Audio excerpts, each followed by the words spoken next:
Hi, I'm Jim Mockford. I'm the author of an illustrated children's book, The Kite That Touched the Sky, which is bilingual Chinese and English children's book. And it was just published this summer in connection with the Society for uh, Children's Book Writers and Illustrators conference held in August, which was also a virtual conference. And I want to thank the Washington Association of Foreign Language Teachers, WAFLT, for inviting me to give a talk about the book. This is an author's journey, not a reading of the book. And I was a member of WAFLT. I taught Japanese at Camas High School in the 1990s for 6 years, and I really enjoyed it. I enjoyed teaching a foreign language and teaching at Camas, and also teaching at the sister school, Seirei Gakuen in Hamamatsu, Japan, for a couple of months one summer. And then I had an opportunity to do something different with my career, and that was I was approached by Hewlett Packard to do some help on their Asian language printing fonts that they had at the Vancouver Printer Operations Organization. And after that, I went to Wacom Technology Corporation, where I've worked for over 20 years. Now, when I think about my career, though, I think teaching a foreign language or teaching at all is one of the most rewarding experiences that one can do, because our software seems to be outdated every year as there's another Windows update and or something like that. Whereas I still get messages from former students telling me how much they enjoyed studying Japanese and studying foreign language in general at the time that they did, because it opened the door for wonderful experiences that they had with foreign language over many years. Today, I was going to mention that this theme, apart but together, is very appropriate to my story as a book author, because half of my family lives in China and half here in the USA. So we have been apart and together on social media or on chat or various conferencing technologies for the past year or so. And particularly in the last 6 to 8 months, when COVID pandemic hit both countries and really provided a number of challenges for us in every walk of life. You see here a couple of artifacts. One is this beautiful Chinese dragon trophy kite that I won in China in 1987 at the Weifang International Kite Festival. And usually this kite is in the collection of the World Kite Museum in Long Beach, Washington, but I have it home right now because it was on exhibit in March at Lansu Chinese Garden in Portland when the garden closed because of the COVID quarantine. And I couldn't return it to Long Beach because the World Kite Museum was also closed. So it came here and lived in my den for the last half a year, as it once lived in 1987 when I first came back from China with this trophy kite. And above it, we see a Chinese red fish kite that came from China at a more recent, it was a more recent acquisition, so it's only been here a few years. But both of these kites provide some creative inspiration for some of the pages that are illustrated in our book. And let me just move to the next slide here. I'll page down, and I'll move the dragon kite out of the way. And you see the cover of our book, which in Chinese is Feng Sheng Fei Sheng Le Tiankou, and in English, The Kite That Touched the Sky. And it's about two children, one born in China and one born in the United States, who come together and have some adventures and challenges with kite flying. And if you'll look at the shadow on the cover, it really is the shadow of the kite that you see on the wall behind me. But you have to read the book to find out what that kite really looks like, and they'll go through a number of adventures before you see the entire kite pictured. The book was co-authored by my daughter Jenny. The little girl on the cover image is my granddaughter Emily, who was born in June 2017 here in Vancouver, Washington. And the little boy on the cover is my grandson Jason, who was born in China in April of 2017. And they actually did meet within a few months. My son Chris and Lynn Xiaoyu Wong Mockford, my daughter-in-law, and Jason came to the United States, and we had a family reunion in 2017 here. And in 2018, Emily got to go to China with her parents, Jenny and Jake Farmer, and we had family reunion in Dalian. Well, as I thought about how to create a book in which a grandchild in one country and a grandchild in another country could share a story and an adventure in the native languages that they're being raised in, it occurred to me that maybe a bilingual book was in order. And so we began to talk about a storyline about kite flying and grandchildren. And at the same time, we were looking for an illustrator who had some experience with the kinds of images that we wanted. And we found a woman here in Vancouver, Washington, named Teresa Johnson, who is the illustrator of the Rojo, the llama books.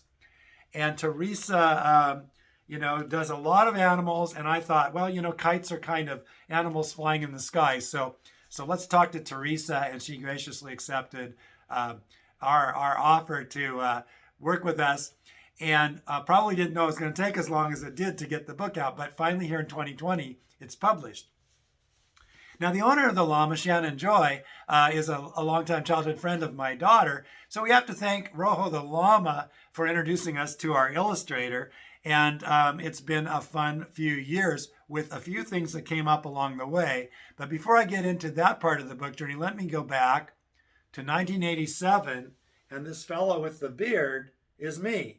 And I went to China with the American Kite Flyers delegation led by David Checkley of Seattle, a legendary kite flyer and collector of kites, who upon his passing a few years later, that collection became the basis of what you have at the World Kite Museum in Long Beach, Washington. And along with the two Checkleys from Seattle and myself, who had been living in Seattle and moved to Vancouver, we had Jim and Kay Biesing from Long Beach, Washington, who at the time owned the Long Beach Kite Shop, and later Kay would become the first executive director of the World Kite Museum. So in 1987, we get to China. There's a magnificent opening ceremony for the Kite Festival. And here's the location of Weifang, which is in Shandong province, near the ocean. And they have good wind there. And it's also the place that kite flying arose in China. It's regarded as the kite capital of the world because apparently paper was invented in the Weifang area, and kite flying was said to be invented as well. And they flew paper kites, silk kites, kites made out of various materials, including plant materials or even wood items and things like that, and bamboo and all sorts of things. And there's quite a story about the history of kites, but I'm not going to go into that today, since my own history with kite flying seems to be quite long enough. And I happened to fly a kite that I did not make myself. It was made by a fellow who won an award for kite flying, but couldn't go to China. And he sent his kite, and at the last minute, the Biesings wanted to fly a kite they made themselves. And I was picked as a person to fly this extra kite, which happened to be a kite that flew very well in the eyes of the judges. And I was awarded a trophy kite, which is the one that has been brought back to this area. There was some press about it in the AP and local papers. And then we took it out of its case with my nephew and my own children. And it was out a little bit, but for most of the last 30 years, he's lived in the great trophy case that came with it at the time. And I didn't want to endanger the kite by flying it too much because things happen to the kites I fly. And I was very lucky on that one day in China where the kite I flew pretty well. So in 2017, I was getting ready to go to Dalian to see my grandson, and Mr. Liu, the director of the Weifang Kite Festival, invited me to come back again after 30 years, bring my wife this time because she couldn't go in 1987. She was pregnant with our daughter, Jenny, who is the co-author of this book. And when I got back from China, I went back to Long Beach, and here is Kay Biesing in 2017 at the Kite Museum, my granddaughter Emily, and the kite as it is supposed to be on display at the museum when it's not lost in Portland. And the reason it's here is I had a kite exhibit at Lanzhou Chinese Garden in Portland in March. And because of the COVID quarantine that went into effect, the Lanzhou Garden closed. I brought the kite home, but the World Kite Museum also closed. So I couldn't take the kite back to Long Beach. And that will go back very soon where it's supposed to be. However, because of the uncertainty of our times and the fact that here in Portland we've had a Labor Day windstorm, forest fire smoke of a very hazardous nature, and all kinds of unexpected things, I decided to go ahead and record my story now for WAFL because I don't know what's going to happen next between now and the time of the conference. In 2017, I was also invited by Mr. Liu, if I could come to China a bit early, to go all the way out to Dunhuang to be an American participant in the first Dunhuang International Kite Festival, which we were able to do. And my wife was able to join me for that as well. And my daughter was now expecting baby Emily, so she could not go to China in 2017. But we went all the way out to this place, which is an amazing place in China. Dunhuang is 1,000 miles west of Beijing, where Gansu province kind of meets the Gobi Desert, and the Silk Road begins its long journey across Central Asia. And needless to say, there's plenty of wind out there, so it makes for a good place to fly kites. And after we were at Dunhuang, we went back. Oh, this is also some of the people in Dunhuang. These guys are actually from Tientsin, so they have these wonderful traditional Chinese kites that they bring to the different provinces for the kite festivals, which are held all over China in the spring. And we were very fortunate to see a couple of these events and actually as participants. So we go back to Dalian, where there's a larger number of international participants, and flew kites again. It was 30 years since I'd previously been there, so that was quite an experience. And at that point, it's time to go to Dalian to see my first grandson, Jason Mockford, who was born in April of 2017. And I ran into this little video that I will provide a link to. I'm not going to play it today, but I recommend it. It'll be in my list of resources for people who are interested in kite stories in China in English as well, and how little kids might experience the world of kites. And I wanted to put that in there as the characters for Fengzheng, the word for kite, in the story as well. There's also some resources about ancient origins of kite flying and some of the Chinese philosophers who were interested in kite flying hundreds of years ago. Again, that lecture can't take place today for reasons of time. But with all this history of kite flying in ancient China and kite flying today, when I found myself as a grandfather of a granddaughter in America and a grandson in China, I decided it might be interesting to write a book that each child could read in the culture and language that they're being raised in. And in 2018, Emily got to go to China, and here we are with the fish kite in Dalian, and also in the Xinhai Square, where there's a children's statue, and that statue does appear in our story. And this is a preview copy that we're looking at with the grandkids in Dalian in 2018. Well, I'm a native speaker of English, and my daughter-in-law is a native speaker of Chinese. But our first draft of this book was translated by Willow Zheng, who teaches with the Northwest China Council, and it was done here in Portland. And then we took that preview copy of the book to classrooms such as the International School in Portland, as well as even quite some time later, the Woodstock Elementary Chinese Immersion Program, third grade class, where my daughter-in-law Lynn got to read it to the students. And so, sorry about that. I missed this slide earlier. That's the location of Dalian, also by the ocean. And it's quite a generally healthy place to live because the air is pretty good there as they are close to the sea. And you do see kites flying in Dalian. But anyway, we were doing some test copies of the book in both countries. And in 2019, we had a preview copy of the book read in English at the Washington State International Kite Festival, at which we had Yao Qingshan and our friend Lily, who is the director of the Wuhan Kite Festival. And they were here in Long Beach, Washington as celebrity guest international flyers. And little did we know that the name Wuhan would become so well known around the world within 6 months. we were thinking of going there to attend the Kite Festival that Lily organizes in Wuhan. And we were very concerned about her when Wuhan shut down to COVID-19 and Yao and others in Wuhan. And we did not hear from them for some time, but eventually through social media, they were able to let people know they were okay, even though they were quite quarantined for a long period of time. And our own plan to not only not go to Wuhan, but go to China was also, postponed for a very long time after all of China got shut down, including my kids in Dalian. And my daughter-in-law was expecting a baby also. Now here she is reading to the class at the Woodstock Elementary School in October of 2019. And she's pregnant, and this was her last international trip. And she goes back to China, and they get shut down for COVID-19.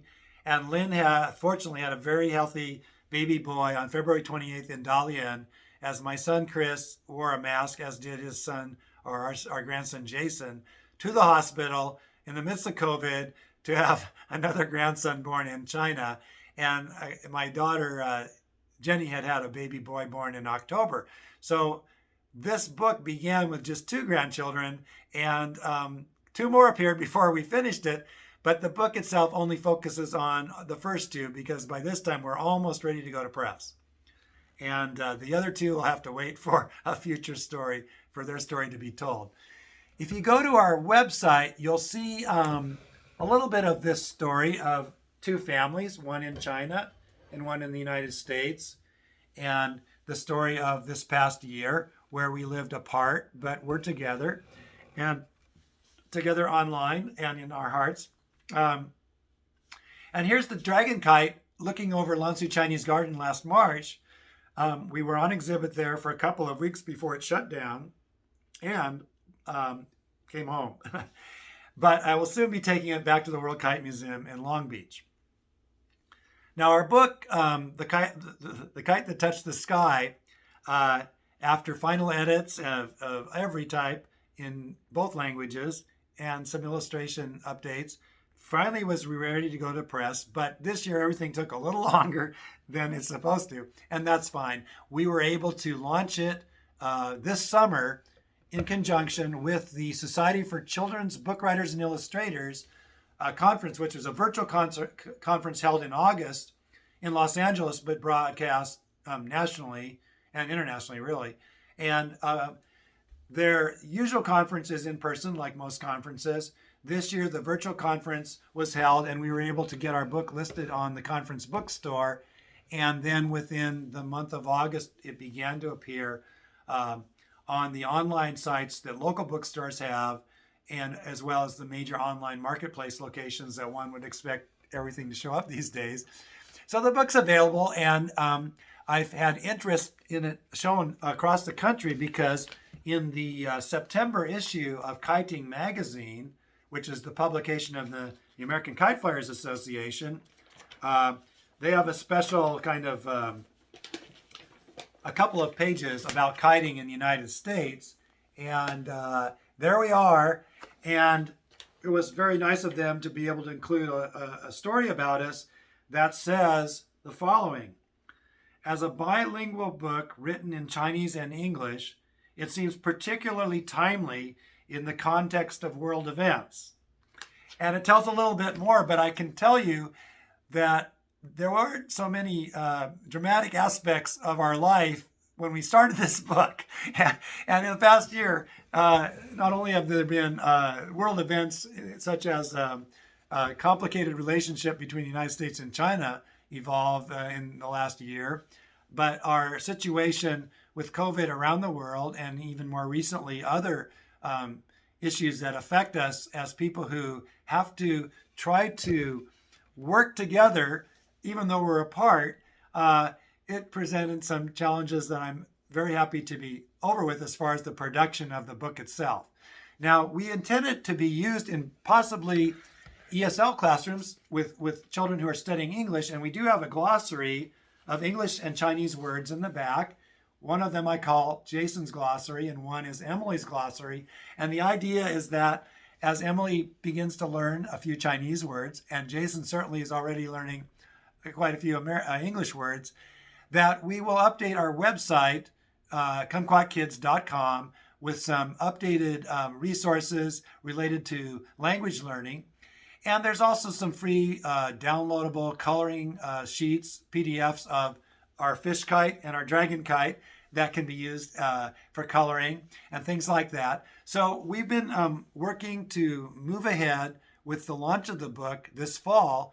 And I invite people to visit our website to find out what type of virtual events we're doing, and also some independent bookstores that are involved in sharing this story, as well as other places online that you can find the book. I think people may know xie xie as a term of thank you in Chinese, and I want to say xie xie to many organizations involved with foreign language instruction, particularly Washington Association for Foreign Language Teachers, that I remember with fondness from my own experience as a teacher. And also, you may find out on our website that we will be giving some lectures to some other organizations, and we'll post some videos accordingly. It'll be up to those organizations to let us know when it's acceptable to post those videos. There'll be some bookstore talks, and there are, gosh, what else is going on? I'm actually kind of busy, but certainly you'll see a little bit more about this through our website. And if you have questions, please forward them to us through the email available, and we'll try to get back to you. We are in the area of, being, which I say, novice children's book producers. And this year certainly was a different year to try to do this. And I want to thank all those that made it possible for us to make the book happen in the world of kiting, in the world of foreign languages, and the world of U.S.-China relations. So thank you again, and we will see you online.